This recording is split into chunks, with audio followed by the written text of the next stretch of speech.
Welcome to Inspire Me with Jay, a podcast focusing on meditation, the near-death experience, and all things spiritual.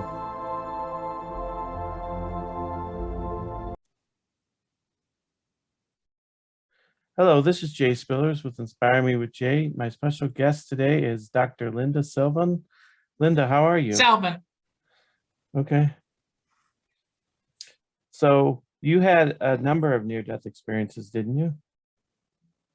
Yes, I've had three. One included a plane crash, a Boeing 737 on February 17th, 1981. The second was I was hit by a fire truck in January something of 82. And then I totaled a car with the white light experience where I had a choice to live or die in January of 1984. Each one took me to a different level psychically, near death. I was out. It took 12 years to figure out what I was going to do, but it took 6 years to get out of the worst of the trauma. I still have PTSD, but it's just part of life. It's 40 years later. So what would you like to know about it? So what happened with your first near-death experience?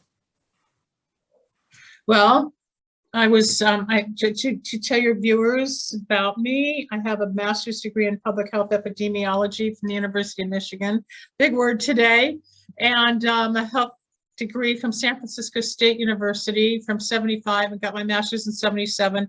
And in 1981, I was working for an insurance company, and we went from Los Angeles, here in Los Angeles, up to San Jose, where we were doing some work at a hospital. We were checking ethylene oxide samples and exposures in a hospital to determine whether or not there were health hazards to the employees, doctors, nurses, whatnot. And we told the people not to open up the autoclave door, which they did. And when we went back to check the samples, we had to close everything up and went back to the airport, and we changed our flight. And by changing the flight, rather our seats, we were sitting in the coffee shop, and I said to my partner, I said, doesn't it look like it's going to crack there? Because you could see the plane in the hangar, at the outside the walkway when you're waiting in the terminal. And he didn't see what I saw. But an hour and a half later, our plane crash landed and it cracked in half where I had the vision. So that was my first premonition, Jay. And that was February 17th, 1981. We were up in the air. And then as you're flying, as you know, sometimes you can hear the throttle, you can hear the engine, you can hear what's going on. And this time we were just circling because of all the traffic at John Wayne Airport down in Orange County, California. And we started to come into for a landing finally, and we hit the ground, went up, hit the ground, went up, up, up, up, up, and usually you just bounce, but this time we kept going up. Then there was no control. You could hear it. And so we hit the ground. There was a loud noise because the engine fell off. The landing gear was stripped. I grabbed both people on both sides, and we were two men, and I grabbed their arms. I said, oh my God, we're going to die. And I saw the pavement. Next thing I see the grass, and somehow by the grace of God, we stopped. And if anybody knows John Wayne Airport, it's right by the 405 freeway that goes to Southern California. And we're lucky we didn't hit the freeway and kill a lot of people. So I got up and I got to the door of the plane, and I asked the stewardess where the stairs were because there were no stairs. And she just tapped me on my shoulder and pushed me down the ramp, which looks like a river raft into the slide. So I fell on my knees and I just ran. And I didn't know what was going on, because at that moment, all they said was get everybody off before it blows. They don't give you we had 90 seconds to get off, or else we would have all been asphyxiated. There were 109 people on the flight. And I was in the second row, second seat on the right. And I just ran, and I was wearing a winter white suit, and I was all full of grass stains. And I just started panicking. And I looked, and I saw the freeway, and then I looked and I saw beacons, and I saw people running, and I saw flashing red lights, and I panned again and I saw the terminal, and then I panned again, and there was the plane sitting on its belly on fire. And the fire trucks were spraying foam or whatever to put out the fire. People were running everywhere. And all of a sudden, I just said, oh my God, I survived a plane crash. And it's stunning. It's beyond words. It's scary. That's why they have PTSD, because you're witnessing something your brain cannot comprehend. So I just stood there, and out of the blue, this man came running saying, we're alive, we're alive. And he held me in his arms. We danced around, and I said, yeah. And he asked if I wanted a cigarette. And I said, yeah, I haven't smoked in 3 years. And I took a cigarette. And he said, you okay? I said, yeah. And he knew I wasn't. So he got me to the paramedics. But just before that happened, before the man showed up, I remember witnessing life. I stand 5'8", but I was 50 feet out of my body, like a cyclops. I could see life in 2 different dimensions. And it stayed like that for 4 months. I was out of my body. I was split in half. So when they got me to the paramedics, they asked, what's wrong? I said, back, neck, everything hurt, and I'm split in half. Then they said, gurney, and they rushed me to the hospital. And then they called my parents. My parents drove an hour and a half to come get me, or however long it took to get to where I was, to get me back up to the city of LA. And for months, I was shocked. And yet at the same time that day, I started hearing things that I'd never heard before.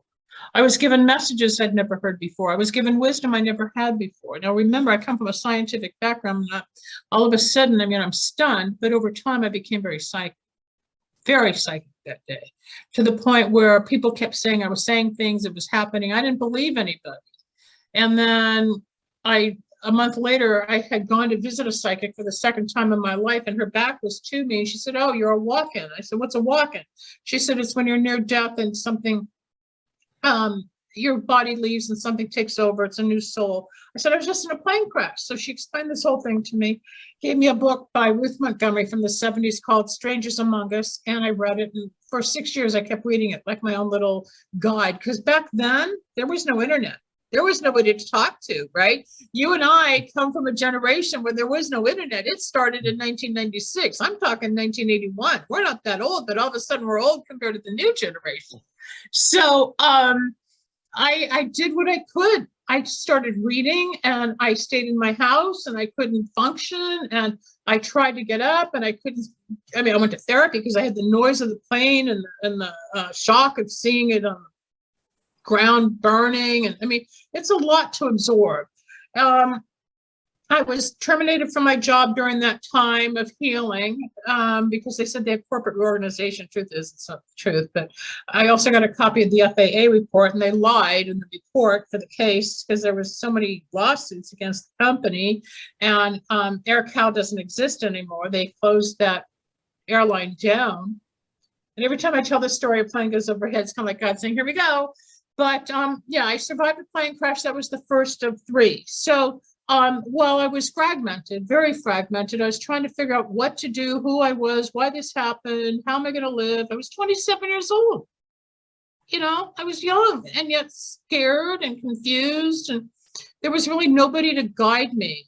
And then I started to feel better, and I got a job interview at UCLA, and I was on my way over the canyon here in Los Angeles to get to the campus for a job interview in epidemiology, and a fire truck hit. So when the captain got out of the truck, and I remember bolting or grabbing onto the wheel because I watched the truck lose its gear shift or whatever happened, and they smashed my car front end. So I'm like this, and of course my arms and my neck, everything freezes when you're in panic. So I was bracing, and the captain said, are you okay, ma'am, miss, whatever he said. I said, oh yeah, sure. Last year I'm in a plane crash, and I'm getting hit by a fire truck. It became very funny, but it was very serious. And I got hurt, and I had surgery on my elbow and up in my arm probably 20 years after the fact because of all the damage that they denied. But through that, I had another out-of-body experience, Jay, and I saw another level, height, frequency of psychic, whatever. And I'm like, oh my God. And I didn't know what to do. And I became very agoraphobic. I got very frightened about going outside. But the voices got louder. The voice of God, psychic, whatever this thing became. And I kept journals. And I finally decided, eventually I would test it. It would say, be at a place like at 7:47 p.m. and I'd run into a celebrity or I'd meet something. I tested whatever was going on inside me.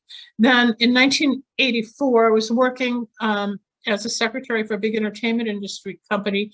And on the way home, I broadsided a Pinto. I was going south, they were going west. We met in the intersection where there was no signal lights because it had been raining that night.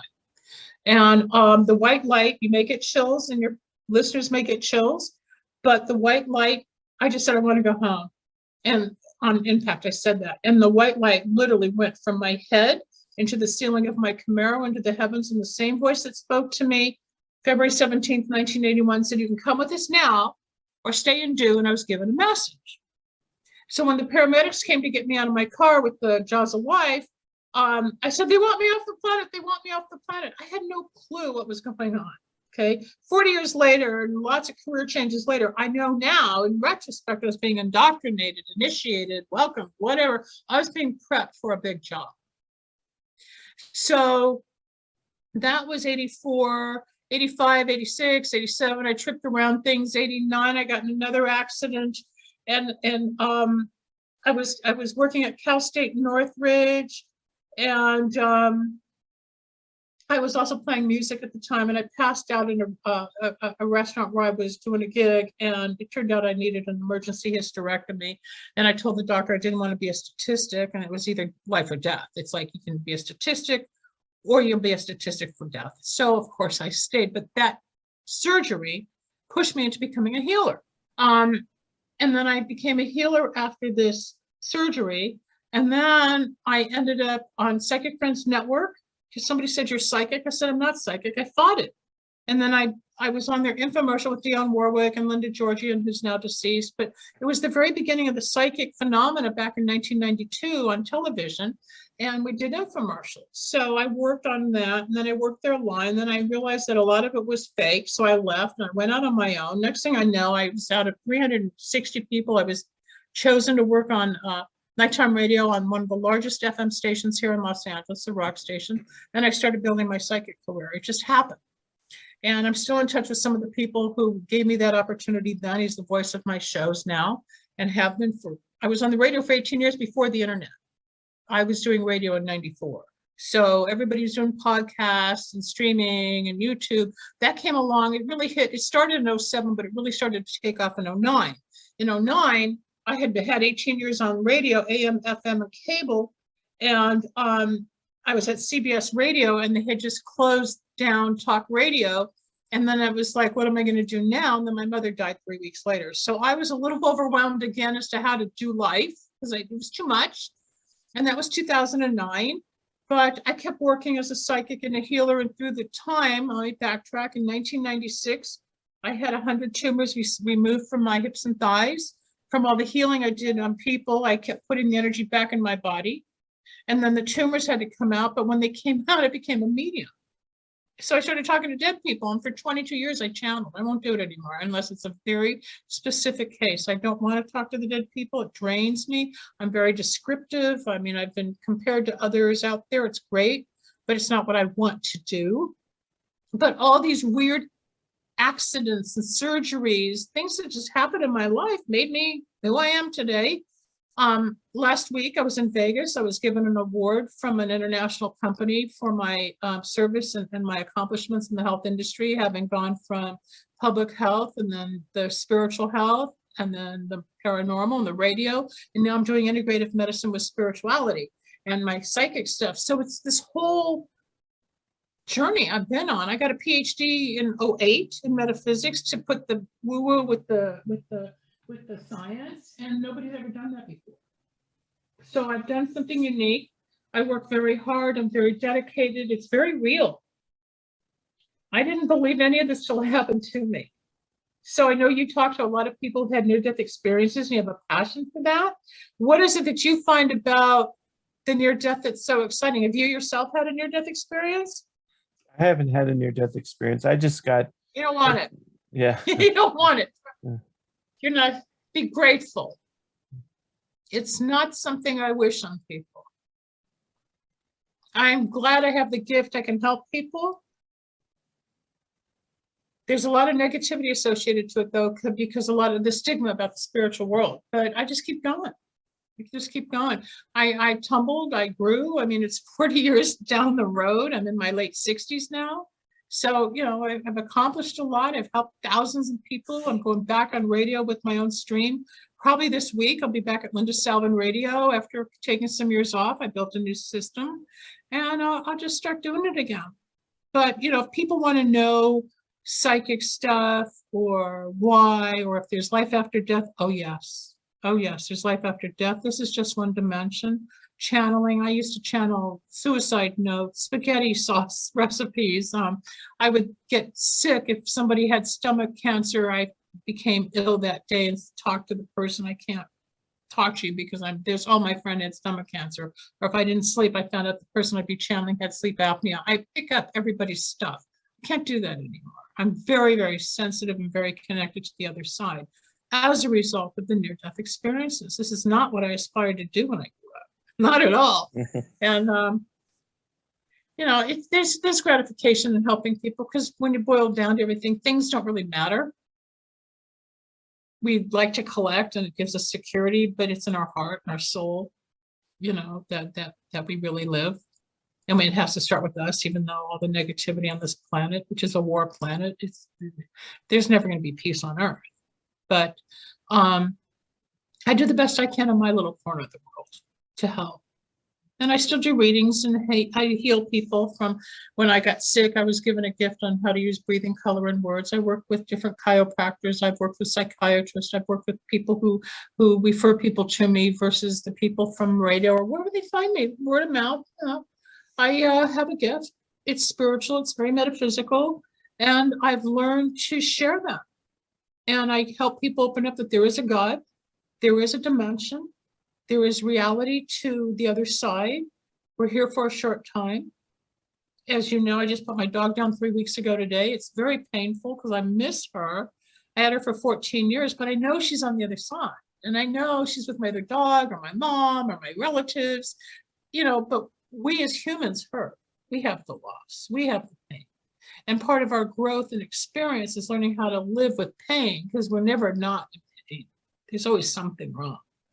We just smile behind it. We don't have to go to extremes for war, though. That's where I get a little nuts when it comes to how some parts of humanity are so politically unjust. But that's not what this show is about. But that's part of this planet.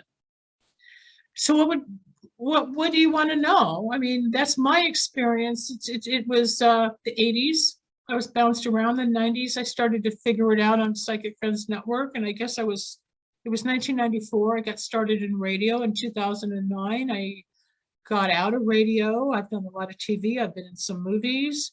I speak. I have a candle magic line that I just created in 2009. No, I'm sorry, 1999. And I was trained in candle magic to help people with money, love, improvement, getting rid of negativity, bringing in their soulmates or whatever. And that line has been on TV and it's called Wicks of Wisdom. And I incorporate it with my readings to help people achieve but participate in their own alchemy to make things happen. I don't use the words intention or manifest because that's the new way, that's the new jargon this time. 20 years ago it was create. There's always a new logo or a symbol or a term for the generation. But candle magic works, so I've incorporated it. And now I'm doing epigenetics to help people with their body, whether it's your liver, kidney, spleen, brain, heart, lungs, weight, thyroid, liver, I said liver, digestion problems. We all have constipation problems. We all have skin problems. We all have food problems, whatever. So now I'm working with companies where there's one in particular where we swab the cheeks for DNA samples. It goes to our lab, and then you get a customized clinical dose of a nutritional product based on your DNA. So they have over 400 million formulas, not one size fits all. So again, I've integrated the mind, body, spirit, the health, the psychic, the spiritual, and now wellness. And it's really become quite a journey. It's kind of like I'm bringing it all home. I can still do all the other, I just choose not to go to the paranormal anymore. I know it's there, but it's not where I want to live. Well, you said that you were walking. Do you know what that means? Yeah, that you said that another soul came into the body, and so, but you have memory I don't know who it is. Yeah, but you have memory of. No, I don't. Oh. No, I have vague memory. Yes, you're correct. I know where you're going. You want to know if I remember the person I was. I have a pattern of certain activities and people, but when it comes to details, no. And I've been asked that question 1,000 times because that's a true indication of the walk-in where it shifts. And for the longest time, I would pretend to remember something around my family. And it, till this day, it still scares me, irks me. Sometimes I long for that mindset that I remember growing up with. She's not there. I'm not there. It's the body, not the consciousness. They're very right on that. There is a shift. So when you came back, Have you read about the walk-in? I've heard about walk-ins before, a little bit here and there. But when you came back as a walk-in, did people say, "Oh, you seem different. Your personality's different"? Yes. Yes. Yes. A lot of people saw differences. I myself did not.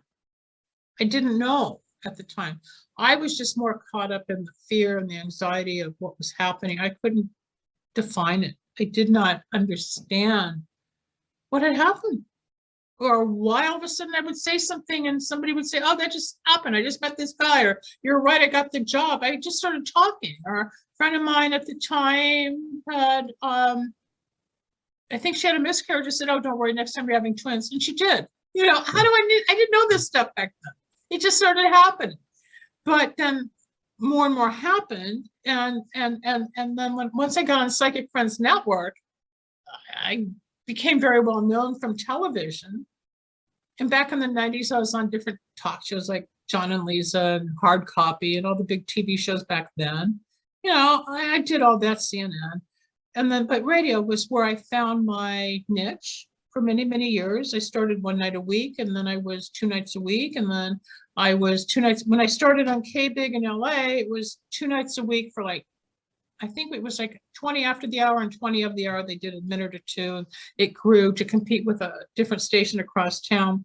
And then at the end of that 6-month period, this guy named Fred wanted to help me go forward in radio because he loved what I was doing. And he's still my mentor today, one of my biggest cheerleaders.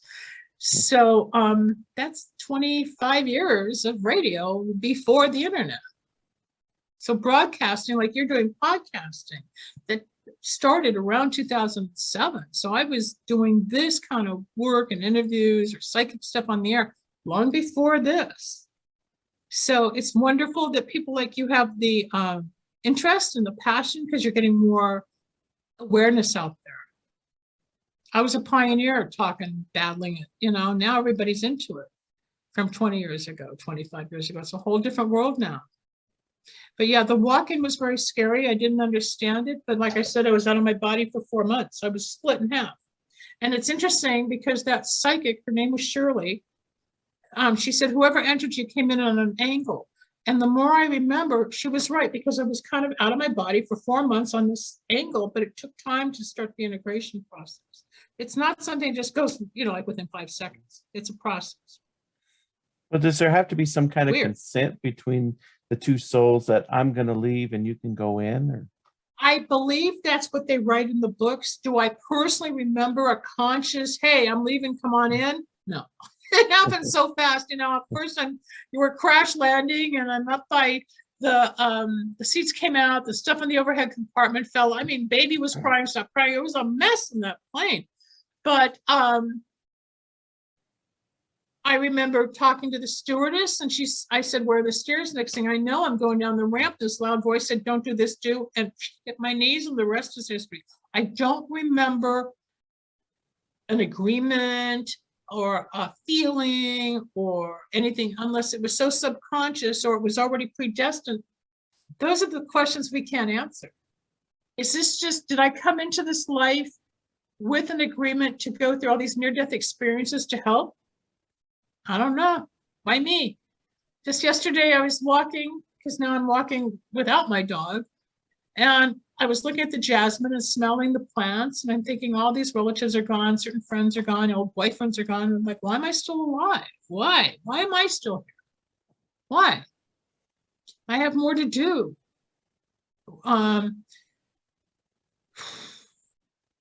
Certain things have scared me. I thought, hey, if I lived through a plane crash, you're not taking me yet. You know, I'm lucky.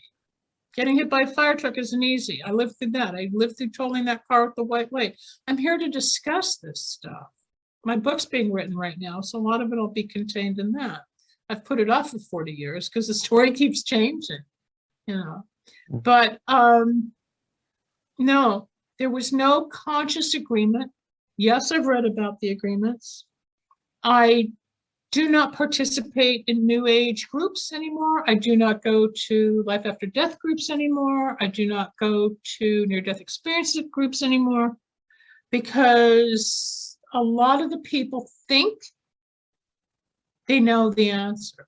I've seen the answer, and I cannot be around those where if I say something that's just in discord to someone else's opinion, I just step away because they haven't gone through it, Jay. I have. I've seen it. I talked about it before. It was cool to talk about. So I've become quiet. I've gone under the radar and I just do my own thing. But it's real. Near-death experiences is not just a psychological mishap, because a lot of the psychiatrists think it's just a neurological problem or something jolted in the memory. No, no, no. There's a connection to the other side I never had prior to this. Well, It's a definite. Oh, I was going to say, What? well, you said that you don't like to do readings for people in terms of like connecting with the dead. No, but that's not what I said. That's how I make Oh. my, right. Oh. And that's called channeling. That's Yeah. channeling. Channeling is communicating with the other side, dead animals, people, loved ones. That's channeling, and it comes in on the right side of my head. I don't want to make a living doing that anymore. I do readings all the time. I heal people, yes. I will work with somebody who's in dire straits about an animal or a husband or a sister or whatever once in a while, but I used to do 6 a day, and I cannot do that anymore. Channeling is great. You get closure, communication, and clarity. There's a sense of relief to hear from the other side. I don't want that responsibility anymore. I have testimonies all over my office from when I did all that in the 90s and early 2000s. I did it. To some people, it's all brand new. I'm doing something else now, working on genes, because we all have genes from our mother and father, and I'm here to help keep people alive and healthy. Do you do any? I don't want to go. Do you do any channeling for yourself? You know, like do you channel your mom or your dog that recently? I try to hear my mother. You know, I talk to my mom, I talk to God. I was just talking to her today, like, please let me know that you're okay, or how's Penny, you know, but I don't hear it like I used to. No, it's very hard to read or channel for yourself. That's why we as readers have readers that we trust, or I'm lucky enough to teach people who are opening up to get to their next level. I've become a mentor now. But no, I sometimes hear my mom, and then I think like anybody else, oh, I'm making that up. It's just my mind, right? You don't really know if it's real. But I can sense her. She's been quiet for the 13 years she's been gone. I get more images with my family through butterflies than communication. There's a rock star on the other side that I talked to that's been gone since 1992, and he's like 95% accurate. I used to bring him in on the Ouija board and everything. I still hear him. Yeah, there's certain people. So what is like the nature of all of your psychic abilities? You can communicate with the dead, you can heal. Do you have clairvoyance? Well, yeah, it is clairvoyance. It's a good question, because a lot of people don't understand the different definitions of the wording, okay? Everybody thinks a channel is a reading. It's not. A reading is the predictions. Or with me, it might be spiritual information to help a person grow, or to get on path, or to give insight for career, money, love, marriage, divorce, investments, selling a piece of property, travel, whatever, healing, surgery. I've predicted lung cancer, breast cancer, prostate cancer. I've seen it, told the person, and they come back and said, you're right, I had surgery. Or yesterday, I got a phone call from a girl I read over 2 years ago at the beginning of lockdown, or just before lockdown. And she called and she started saying things that I had predicted 2.5 years ago. And I said, are you calling to criticize me, or are you calling to compliment? She's confused because a few things started to happen, but not everything happened. I said, well, timing is not accurate. Nobody can really read time. My timing on events is more accurate than a lot of readers. I have one situation in my life now that was predicted in the late 80s happening now, but it was predicted. I can see things that'll happen in 3 weeks. I can see things that happen in 3 years. Everybody's different. That's part of the gift of clairvoyant, to see. Clairaudient is when you hear messages, or like when I'm clairaudient, I'm hearing the dead. That's a clairaudient situation. Clairvoyant, sight. Clairaudient is here. Clairsentient is feeling. So there's the claircognizant, which is all encompassing. That's just the psychic part. The healing has nothing to do with the psychic part, except I'm so diagnostic. I close my eyes, I can see what's going on in every bone, cell, organ, tissue of your body, where you've got love, where you've got hate, where you've got resentment, where you've got grief, where you've got guilt, and I release all that for people to feel better. So that's the healing part. I work with doctors all the way to the homeless on that one. And then the channeling is the communication from the other side. So there's 3 different forms or definitions of the gifts within the healing arts or psychic art industry or field. It's all encompassing. Metaphysics is a whole nother thing. Metaphysics is the combination of spirit with psychology. So in many ways, I've become very psychological and diagnostic from the epidemiology part of me, because I've always had a diagnostic ability. I have somebody calls and I have their answer within 30 seconds. I just tap right into the voice and I know. I know immediately. It's not always a gift, but it's what I do. So during your near-death experiences, did you find them at all to be peaceful? Did you feel the love, things like that? Oh, absolutely, especially in the when I totaled the car at the white light. Yep. No, on the near-death coming down the chute, there was no time to feel it. I felt the love, but I heard voices. So it happens so fast. You know, you're going down a chute, totally different than what would happen in the car crash. And then the fire truck was just more stunned because I watched it. So there wasn't enough time to analyze, think, feel, hear. It just happened. Retrospectively, I could step back and go, oh my God, then I would feel things. But there's the fear and the love. It's like, I'm okay, no, I'm not okay. There's still the human factor of the psychological and the emotional and distress, but then there's the peace of knowing, wow, look how beautiful the flowers are. Look how blue the sky is. Look how peaceful it can be if I just get quiet. I saw both sides. I didn't know what to do with it. That was the fragmentation. It was all new. It was like the blinders came off. It doesn't happen in one day. So was the PTSD connected to having to come back here from being at such a wonderful place? No, I don't think I don't think it's related at all. I think PTSD is just a shock to the brain. It's like, you know, guys who go to war and they see limbs being blown off of people and killing people. Is the PTSD experience, car accidents. I think a lot of us, even going through COVID, have had PTSD experiences, being locked up and isolated in a home and not socializing like we used to. And I think there's different forms of problems now. So it's become a widely used term, but back then, I just walked around for like 6 years in shock. Oh my God, I was in a plane crash. It's not something you just go to sleep and it goes away. It doesn't go away. Like my dad would say, don't dwell on it. You can't help it. I could not help it. I would see the plane. I would hear the crash. I would see the people. It just goes over and over and over and over till it calms down. You don't turn it off like you do the computer. You know, we're human. Did you have any conversations with God? Did you ask any questions? All the time. All the time. I still do. I still do. Going through the actual shoot, no. Going through the car accident, no. I just said I wanted to go home, heard the message, then I said they want me off the planet. But afterwards, yes, all the time. That's why I got the career, because one day I was just walking, go, what the hell do you want me to do with all this? And doors open.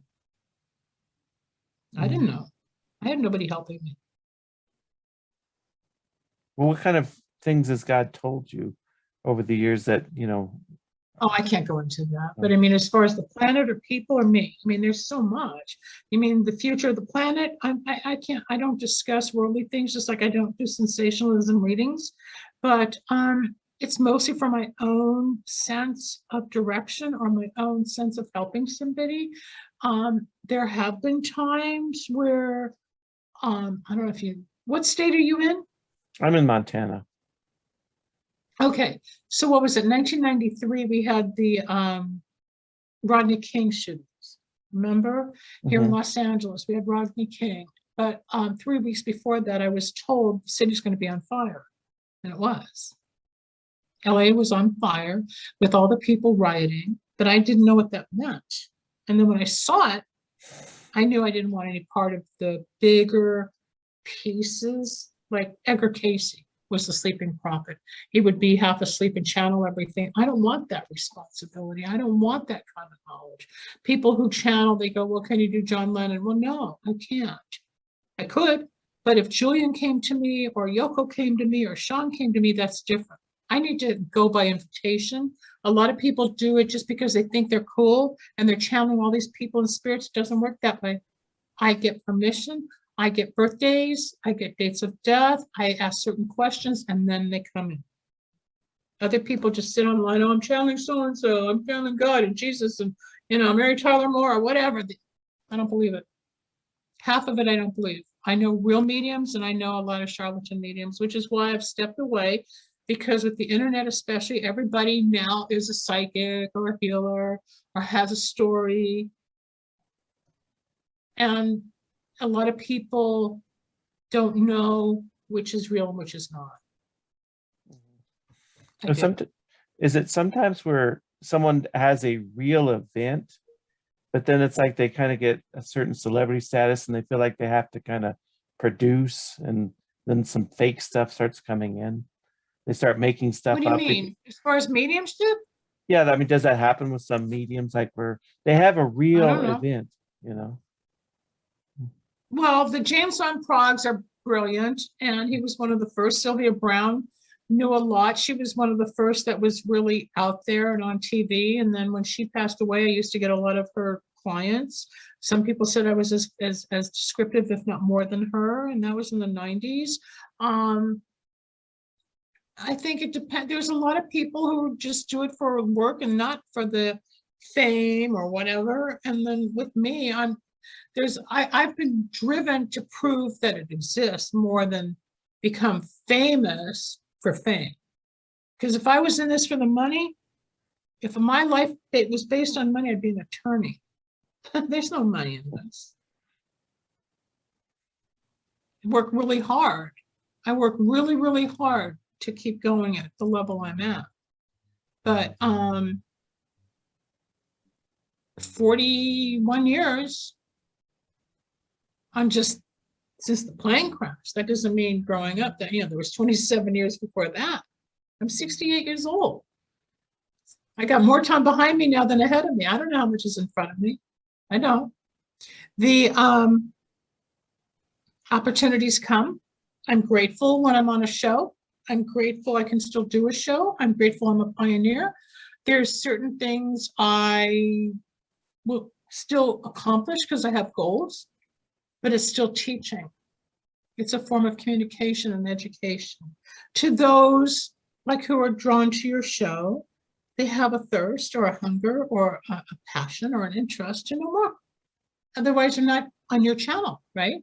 So I got a lot of people are too closed down to this stuff. They think, oh, it's crazy. Well, I used to think it was crazy till it happened to me. When the first time I channeled somebody, I called a famous psychic who's now deceased. I said, what was that? She goes, you just welcome to the world of trance mediumship. I didn't know. It was after I had 100 tumors removed from my hips and thighs. Every incident took me to another level. I can't explain it. I can just chronologically explain it. But did I have a conscious, I'm having surgery, therefore I'm going to become a medium? No. Did I come down the plane saying, oh, you're going to become a different person on February 17th, 1981? No. I'm sure somewhere in the ethers, it colluded and had some type of agreement. Have to look at it that way. Are you able can to I consciously what? Am I what? Oh, I said, are you able to go into the light anytime you want and just be in contact with God? Yes.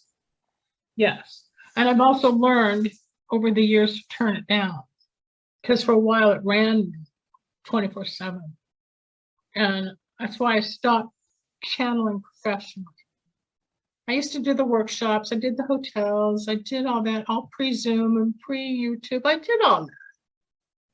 It was fun. People used to say, oh, look, they'd stop me in the middle of my presentation because this white halo would come out on my head, or gold. I heard white and gold.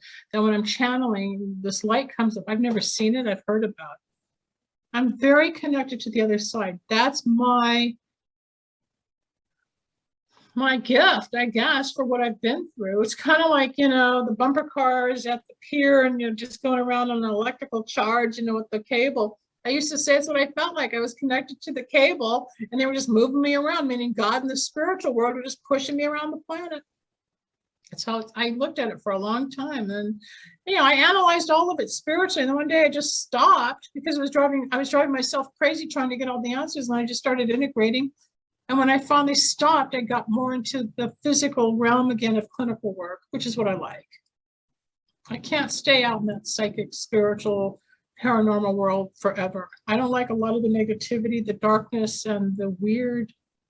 There's some weird people. There's some weird experiences, Jay. I don't want it anymore. I'm going to live my life the best I can for what I've got left. I went through them. I don't encourage a lot of people to open those doors. They think it's fascinating. There's some really dark places. It's scary. And you have to know how to protect yourself, and you have to know how to determine what's real and what's not. Everybody, I'm not here to teach mediumship, but a lot of people aren't the true medium that they're pretending. And yes, I think you hit it when you said some people maybe achieve a certain level, and then they kind of exaggerate or make things up. I think that's true. I think you're right. Because a lot of it I've heard, or I would just like on the chats, in the chat rooms, I disappear because I see what they're saying and I know. I can feel it's wrong. You're dealing with people's lives here, so there's a fine line of responsibility besides the woo-woo and fascination and entertainment value. So it's hard. So when for you me, talk, especially on radio. Yeah. So when you talk about like darkness, is there dark spirits or dark entities, demons, if you will, that can come in and? Yes. Entities. Yes. Yes. When I was on the radio, like, I don't know, 97, 98, I was on 400 stations off of cable radio, and I was nationwide. And I pulled some guy in from Chicago. We were talking on the air, and he wanted me to channel his Louis, whoever Louis was. And all of a sudden, the whole station had this real dark, heavy thump. And the engineer took me off the air, and my screener, we all went off the air. We went to break for 10 minutes. You don't do that. You do not take a 10-minute break on air. Every second costs money. So we didn't know what it was. I finally got myself together, and I went back on the air, and I said, who's Louis and what am I dealing with here? Because we had to reset everything here. He goes, oh, he was part of the mob. So whatever he had done in his life was so negative that if there's a hell, I found it that night. I have seen spirits in haunted houses. I've identified these haunted places on the Queen Mary. It's all on tape. I was on TV shows doing all that. But the haunts are real. And there's wonderful people that love doing house hunts and haunted houses and old hotels. That's not for me. But it's dark, it's heavy, it's spooky. And sometimes entities and energies can attach to our bodies. I find people, a lot of the times they call me and right away their attitude or their voice just clashes with what I hear or who I am. And it's an entity. And they don't understand the contamination because you can't see it. Plus people just are, so we think we're just okay. I had an altercation this morning. I've been reading her mother for 24 years, and here's the daughter. I said, you're nothing like your mom. But I couldn't tell her she's infected. I couldn't tell her what I sense. It jolted me because I'm that sensitive. I work with a chiropractor that removes entities, and he goes back 6, 9, 12 generations of ancestry because we all hold a lot of entity from ancestral energies that we've inherited. It's very deep and complex. It's like you're a human being. We see you're wearing a purple shirt. I'm a human being. I'm wearing a red shirt. but we don't know where we've been, who we've come from, what we're doing, what we're accumulating, and hands-on versus all the different people during the day, or you have to learn how to even cleanse after each session that you're interviewing people because you're absorbing their stuff. It's all about light and dark, it really is. You may get energized by some of your interviews, you may be drained. You know, you go through your own emotions depending who you're interviewing because you're open, but you've got to also learn to cleanse, close, protect yourself. Because you're being a vehicle, you're being a vessel, because you're collecting entities. They're there. So what is like some of the things you But do I'm to not cleanse? water, taking a bath, meditation. It's always water. You always got to wash it off. There's certain things I do that I teach people with the head chakra and the crown chakra that I'm not going to show on the air here, but if they're interested, they can call me and I can help. There's chakra alignments. There's chakras are there's 7 points on the body that open in your heart all the way down to the sex chakra in the groin and your stomach, communication, whatever. Third eye. Sometimes I'll light candles. Sometimes, well, candles, of course, I have a candle line, but I can light sage or sometimes incense. But most of the time, I'll go to this one doctor who does all the chiropractor. He and I heal each other because we're so sensitive. We pick up everybody's stuff. So he and I remove it from each other. That's usually what I do if I can't do it on my own. And I'm lucky to have that gift. But he found me on the radio in 2006, and we've been working together ever since. He's out of town, but we still share our patients, our clients. Because there's different methods. There's different methods. Drinking a lot of water, especially if you do the Ouija board, you got to have a banana, make sure there's calcium in your body, potassium in your body, because the Ouija board will deplete. A lot of people don't know that the Ouija board can bring in negative energies, or you can bring in really positive, cool people or entities to communicate truthfully. That's another gift. I've done it all. That's all paranormal. So I just don't do that. I just don't. I can't. So you kind of had to walk away from some of the paranormal stuff just for your own. I made a decision to walk away. I chose to. I chose to. Yeah. Not that I was forced out of it or discouraged. It was a personal decision that one day I woke up after getting very, very ill, channeling somebody's relative. I said, I can't do it anymore. My face changed, my body changed, my energy changed, my attitude changed. I had had enough. 22 years, long time. That was 2018. It's now 2022. Started in 1996. It was a long run. Right? What's your background as to why you do all this? Well, I got interested when in '83, just watching a TV show called That's Incredible. They were talking about near-death experiences, and I saw people had gone to heaven, they've seen God, and I was just sort of blown away by it because it's like people in our own time period that have had these experiences, not just something we read about or learn about as part of our religious faith or something like that. You're right. You're absolutely right. That's why it was incredible. That's why it's the woo-woo, because it's not your everyday topic and it's not your everyday conversation. It has become more acceptable to talk about this as opposed to the 80s and 90s. Absolutely. You were watching that show when I was being indoctrinated. 83 is when the show, 81 was the plane crash, 82 was the fire truck, 83 I actually got rear-ended, 84 I totaled the car. So just as they were starting to test in programming on broadcast TV on your stations, yeah, they were testing it. They had a lot of shows like that that didn't make it. Now you've got, your Sci-Fi Channel, you've got Discovery, you've got the history. It's everywhere now. It's not a secret, but it was still new. Just like me being on the radio was new. They didn't like psychics on radio. Even the FTC didn't like it. Did you but you don't have the same rules. Oh, go ahead. What? I was just going to say. No, go on. It's your show. Did you have an encounter with Jesus in one of your NDEs? Yes. Yes. Yes. You want to hear about that? Sure. It was probably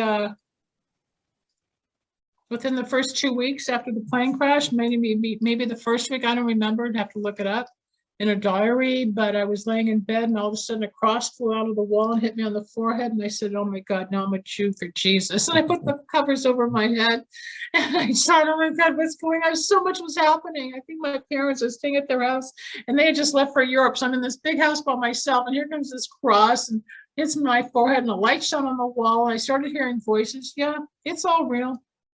It's all real. But I don't believe in Jesus any more than I believe in just God being God, because God is, if Jesus is the Son of God, as the messenger, there's still somebody above Jesus, right? I'm Jewish, but I'm not religious. I went to Thailand. I saw the Buddhas. I just came back from a group in Vegas where some of the people are Indian and they've got their Hindus and everybody's got something. In metaphysics, you learn through religion, there are over 3,200 religions, not just one or two or three or five. You know, a guy wanted a divorce, so they became Episcopalian or Protestant versus Catholicism. They changed the rules. Judaism, Jesus was a Jew. Let's not get into all that. It starts somewhere. But I teach people that God's as simple as a butterfly. Can I recite my butterfly poem? That's a Sanskrit poem. That's what I did on the air for 20 years. Because everybody wants to know, is it Jesus? Yes, you're going to get a God shot. But God's in the backyard. God's in a butterfly. God's in you. God's in your headsets. God's in your shirt. Somebody made the shirt. Somebody found the fabric. Somebody had the design to put the buttons that way, or a zipper on mine. Where does all this come from? Chairs, degrees, paper, computers. You know, Steve Jobs, when he was building Apple, was a customer of my father's company. So I remember my dad said, Linda, the way of the future is computers. I said, okay, now look at us. 50 years later, we're on the phone, we're on the computer, we're talking, we're networking, everything's Zoom. It's all changed, but it all still goes down to God. And I was given a poem years ago, which I started realizing this is what spirituality is. Religion and spirituality are not the same. Religion is Judaism, Catholicism, Christianity, Buddhism. Well, Buddhism's not a religion, it's a theory. So depending on how you believe in something that was man-made, that's religion. Spirituality is the child whispered, God speak to me, and the meadowlark sang, but the child did not hear. So the child said, God speak to me, and the thunder rolled across the sky, but the child did not listen. So the child said, God speak to me, and a star shone brightly, but the child did not know or see. So the child said, God, show me a miracle, and a child was born, but the child did not know. So the child said, touch me, God, show me you're real. Whereupon God reached down and touched the child, but the child brushed the butterfly away and walked away unknowingly. So I teach people that God's as simple as a butterfly. I have butterflies all over my website. I have on my desk. I mean, people have sent me pendants, and I used to have mobiles. I've got a notebook. It's all butterflies. That to me is my God. It's a wink. It's letting me know. You can walk outside on a beautiful day and start thinking. And if a butterfly shows up, I think, oh, here's the confirmation I need. It's a wink. It's the confirmation. Butterflies represent resurrection, new beginnings. You asked about my mom. When my mother died in 2009, I was walking my dog, and I hadn't heard from my mom. And then it was about 6 weeks into it, and I see a butterfly. I thought, oh my God, finally, I see the sign. And I heard, wait, there's more. So I went around the corner, I saw a second butterfly. I thought, oh, wow, she's with grandma. And then I heard the voice, wait, went around the corner, there was a third one. So my aunt, my grandma, and my mother had all shown up 6 weeks after my mother died. Another thing for your listeners and for you to know about life after death and near-death experience is when my mother died. I saw her on a Wednesday. My dad called me Thursday morning, said, get up to the house. Your mother just passed away. I got up there. Everybody was downstairs. I was with my mother's body upstairs. I could hear her telling me things. And at the very, very end, she goes, I got to go now. I said, no, Mom, don't go, don't go. And at the same iota, Jay, I mean, to something so small and insignificant with a hundredth of a millisecond of a second, or however it's divided up. As soon as I felt the last bit of energy leave my stomach and my mother's voice, the doorbell rang, and it was the Neptune Society to catch her body. It was so perfectly timed, but so is life. We are all here, and I'm getting chills saying it.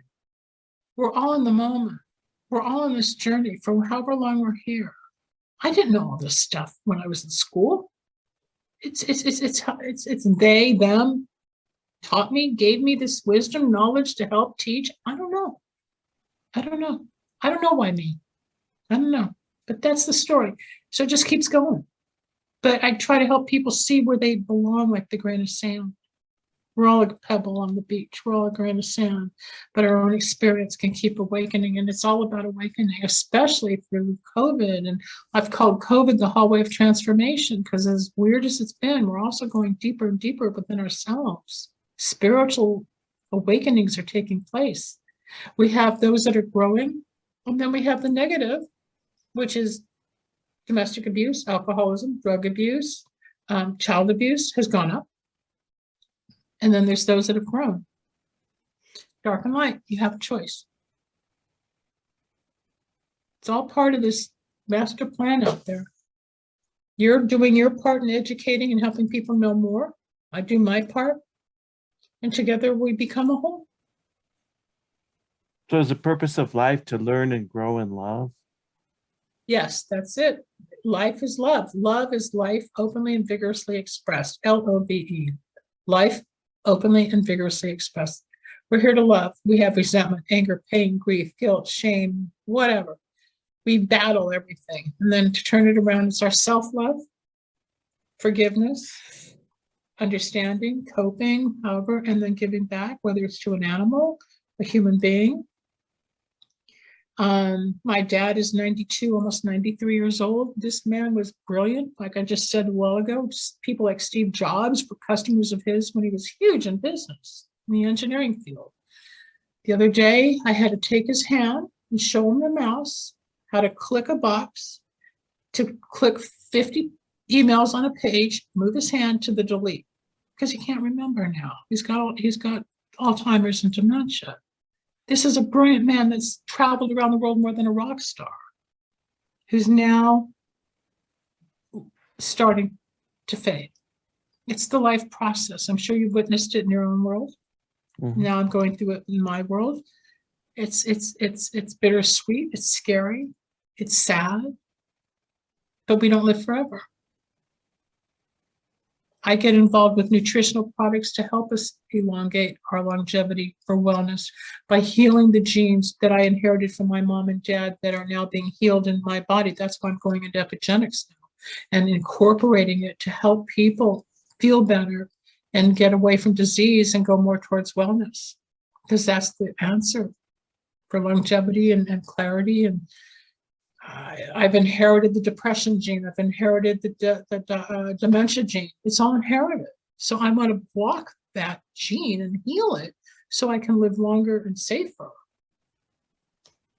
It's all in the mapping that I do. People want to know more, they can contact me, lindasalvin.com.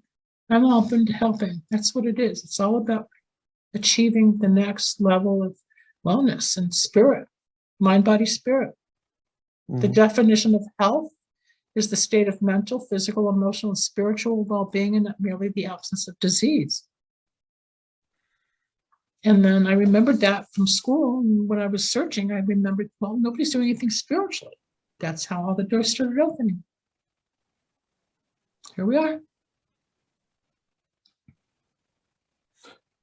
So if people want to get a hold of you, they should go to lindasullivan.com. Salvin, S-A-L-V-I-N, Linda, L-I, yeah, Linda, L-I-N-D-A, Salvin, S-A-L-V like Victor, I-N like Nancy.com, or they can email me at drlinda at lindasalvin.com, or they can use my toll-free number and leave a message at 888-509-1077. Yeah, or find me on Facebook like you did. Okay. Yeah, so is there like one final word you want to give before we close out? First, thank you for inviting me to be on your show. I've loved it. I'd like to get a copy, if I could, and promote it And I can have you on my show once I get going again, and we can talk about near death. But I think for the listener, the viewer, it's just to really trust and believe, because there's more out there than what we really see. There's more. They got to just open it up, just like the little butterfly poem. Watch and see what's really going on, and find it in their heart to be more at peace and in love within themselves to give it back. Okay. Yeah, thank you for being on. It was a pleasure having you. Well, thank you, Jay. I loved it. So I'm sure I'll talk to you soon. Thanks.